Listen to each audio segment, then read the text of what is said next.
I've lost 180 pounds with a combination of carnivore, keto, and counting calories. I reached my goal in November of 2022, and over the past year and a half, I've noticed the scale went up about 8 pounds. Let's experiment with carnivore and counting calories and see what improvements I can make. Thank you for watching. I appreciate it. Hello. So for my upcoming trip that you may have already seen the videos for, I don't know, I am going to make 3 mornings worth of my Caffles, carnivore waffles. I don't use cheese in mine. I don't want those extra calories. So, but I'm gonna be on a trip, and I'm gonna take them for breakfast. And so I figure I'll have, some of those and maybe a burger patty. Maybe they're gonna actually probably not. I'll just have the 4 of these. They're gonna be serving breakfast 2 of the mornings, and so the other morning I might just have a burger with these. But the reason why I'm making these is so that way I can have something kind of like finger food, something I can kind of, while they're eating their biscuits and gravy or Danishes, donuts, while they're eating that stuff, I can sit there and eat my carnivore waffles and feel like I've got something, kind of nice. Because like I said, it's a work trip, it's a big convention, so they're going to be having a lot of food. So let's get this started. So I'm going to start off. I have a Dash waffle maker, and it's a 4-hole one. You don't have to have this. I'm sure you could use just a regular waffle maker, and that would probably work just fine. I also have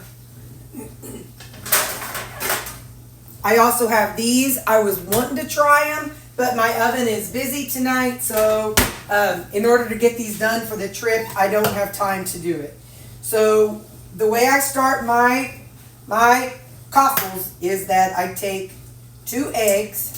No, I take 3 eggs. Sorry. I just take 3 eggs, and then and 2 ounces of some kind of cooked meat. I have done chicken, and I have done. I've also done beef. Tonight I'm using hamburgers. Some of you all have said you've tried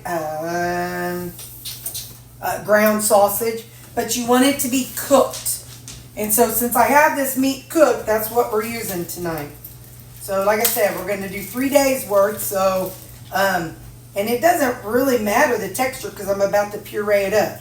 So I just zero this out. Oh, but hang on, I'm looking for 2 ounces. And I say 2 ounces because that's where the macros are for what I want it to be. And so, yeah. So there we go. There's 2 ounces.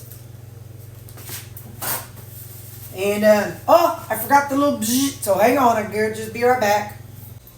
Okay, so now I'm going to screw this lid on. You can season them if you want to. I was thinking, I bet with chicken and eggs, it might be good to put some like that maple extract in there. These burgers were already seasoned, so I'm not adding anything to them. So it's already going to have some flavor to it with the burgers. So you're going to want to get this with some kind of oil, whatever oil suits your fancy. You can buy the duck fat oil that you can spray or whatever you like. And then you're just going to put this in your little holes. Or in your wells.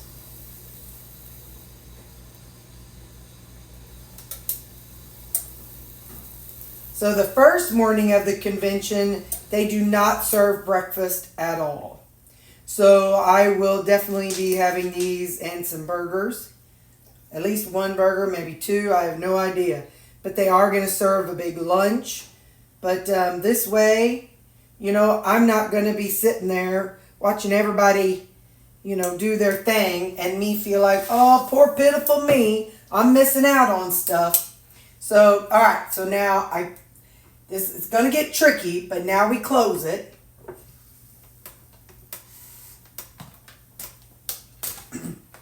Because it is eggs, they rise, okay? And it happens pretty quick. So when it does, the front is going to start rising, And so the griddle is only resting on the back ones. And so once it starts, you have to like raise it up, let them lower down, then put the lid back down. Raise the lid, let them cool down, and because they grow and shrink, grow and shrink. So so you really have to stand by it. I can't just set a timer and walk away.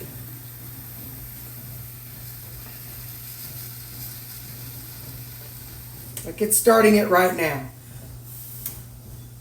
So then I'll lower it again. You can hold it down. I've done that before. I feel it resisting. I feel it trying to push up. But if I do this, every time I lift up, it goes back down. So anyway, so I'm going to do this. And whenever I feel like they're good enough, I will come right back.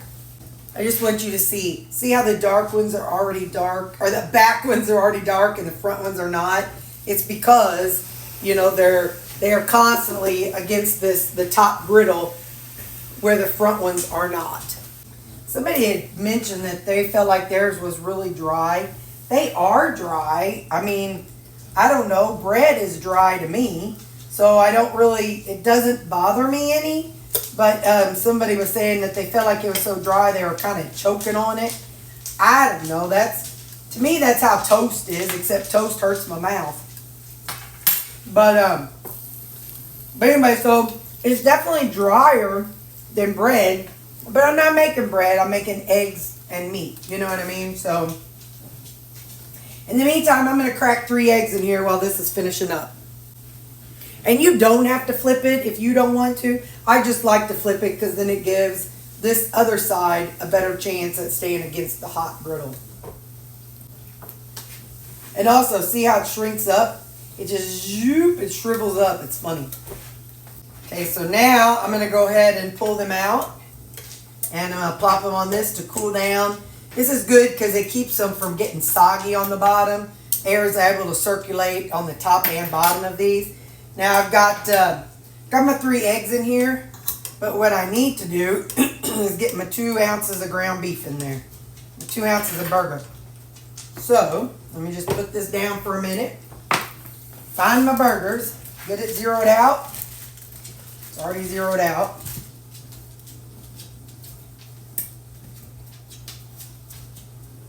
Alright. And again, it's 2 ounces of cooked meat. Okay, we put our lid on here, and then we're going to run it again through our mixer. Okay, let's take a look here. Oh, ha! I was like, where's my stuff? Ay, I'm such a knucklehead. Yeah.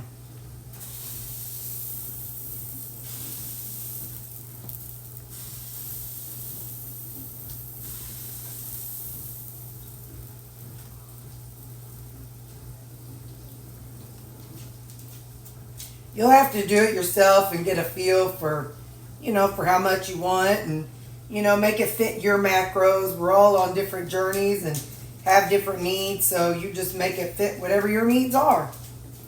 And I tend to kind of let this sit open for a few seconds to let that bottom solidify so it doesn't just pour all out of it. Okay, we're going to close it now and hope that we don't have a huge mess. Sometimes I get more, sometimes I get less. In the meantime, we're going to set up another one. Just got to keep your eye on it so when it starts to rise and you're ready. Alright. Now get my eggs going. Yeah, it's alright. I don't know if you follow Sherry Morgan, but she calls this egg boxing. She likes to hit them and see which egg wins. This one actually, I used it a while ago and it still has sustained all the hits. And it's still no crack in it. I've done it so far. Sherry, you're right. She calls it egg boxing. Okay, so now you can see that it's risen pretty high. So now I just raise the lid and lower the lid.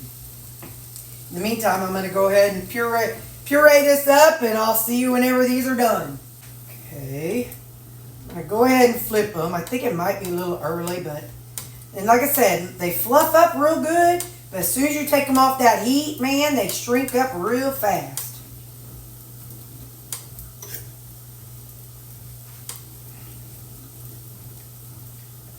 You can add butter to these. Like I said, I bet these would be really good with some of that maple extract in them, but these are going to have a savory flavor because I have, because the burgers are seasoned.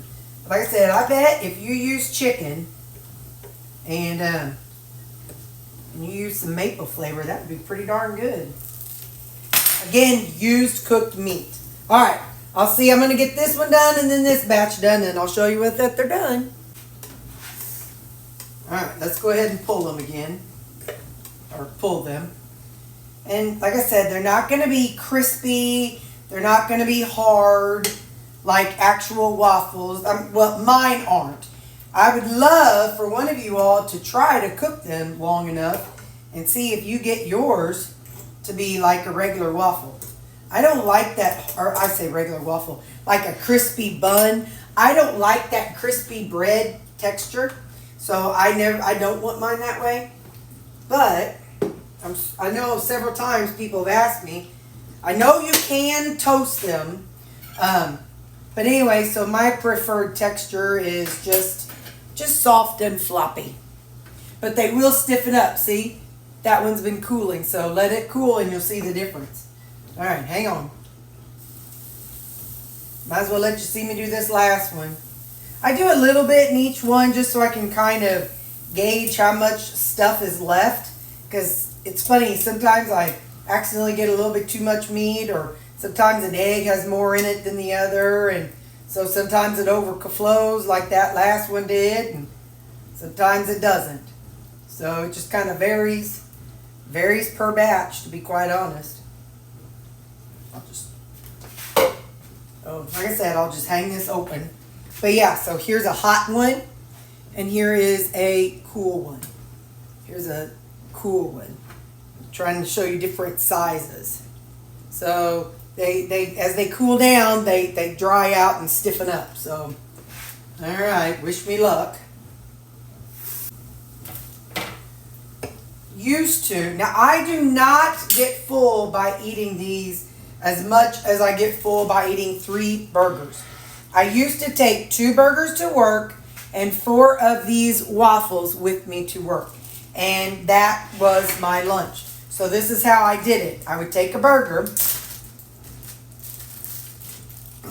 I've made egg salad like this. You can make any kind of thing. You could take a piece of chicken and look, you're right there. You got yourself a carnivore bun. You can put just a little mustard on there. You can put your nothing on there and just go to town on it. But look, it's perfectly capable. These are the cool ones. Perfectly capable of keeping up with your burger, and work as a bun.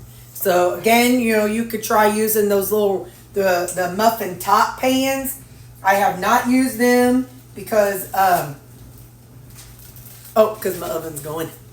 So but anyway, so yeah, that's how I make my carnivore waffles that I'm going to be taking with me to my work convention. Thanks for watching.